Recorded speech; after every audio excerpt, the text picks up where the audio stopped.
Kung artista ang girlfriend mo, kaya mo bang mapanood na may ka-kissing or love scene siya? Kevin. Yes, syempre. Kasi alam ko naman yung mga pelikula natin, yung mga TV shows and movies. Lahat yan, art naman yan. And they're doing that for the art and for the fans especially, diba? So, yun yung mga, doon nagiging masaya yung mga tao. So, if they're bringing joy to the whole nation, edi go ako doon. Wow. Proud na proud yung nanay. Pumalakpak talaga. Yes. Pero, papayagan mo, pero can you watch?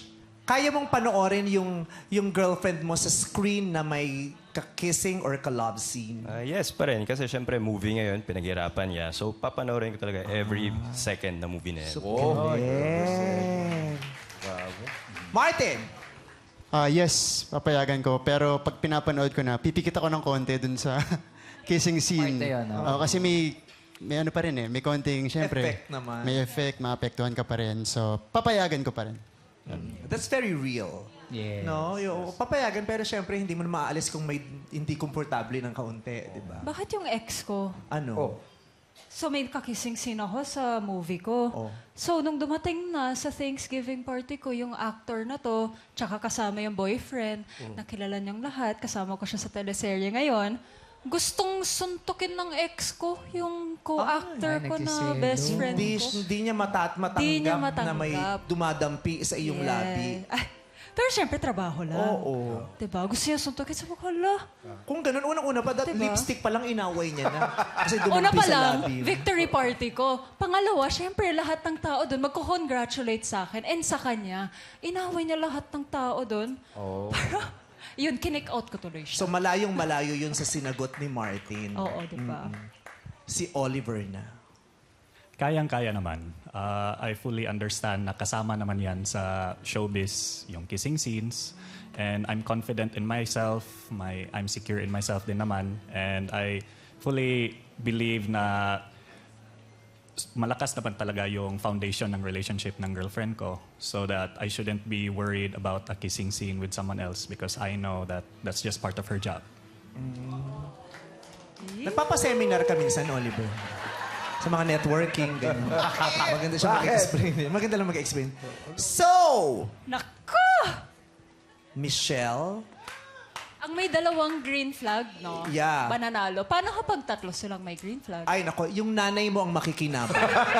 Si Miss Bella yung Wala pipili. kang mapapa. Susuportahan mo lang yung nanay mo. Bibigyan mo siya ng pang-RFID pag nagtagaytay sila. Ganun. So dito sa Q&A na to, pwede ko na lang ipasa ang mic mo para siya lang sumagot sa tanong.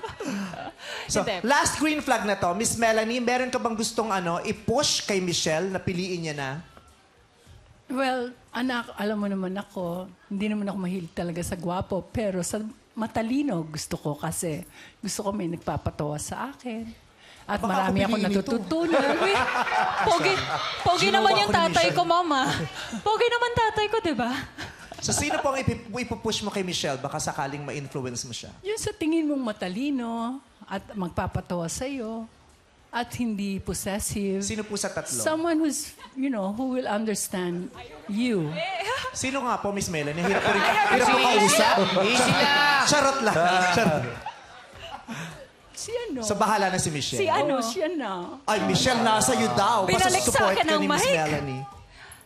Alam mo, sa tanong kasi na to, isa lang ang sumagot sa gusto kong marinig. Sino yun? Kahit gusto ko sila bigyan ng green flag lahat para pantay at para sa nanay ko ng desisyon, I'd have to give it to Oliver. Oliver! So, nakadalawang green flag si Oliver. Si Oliver na ang makakadate ni Michelle! Pwede ko ba sagutin kung bakit? Ha? Bakit? Kasi yung sagot niya, secure siya sa sarili niya. That's so important. That's so important. Hindi pwedeng insecure ang karelasyon mo. Especially pag artista. At dahil ganun ka kasi-secure sa sarili mo, gusto mo yung kapartner mo kung sakali, ganun din. Secure din. Dapat ganon. Ganon Congrats, yan. Oliver!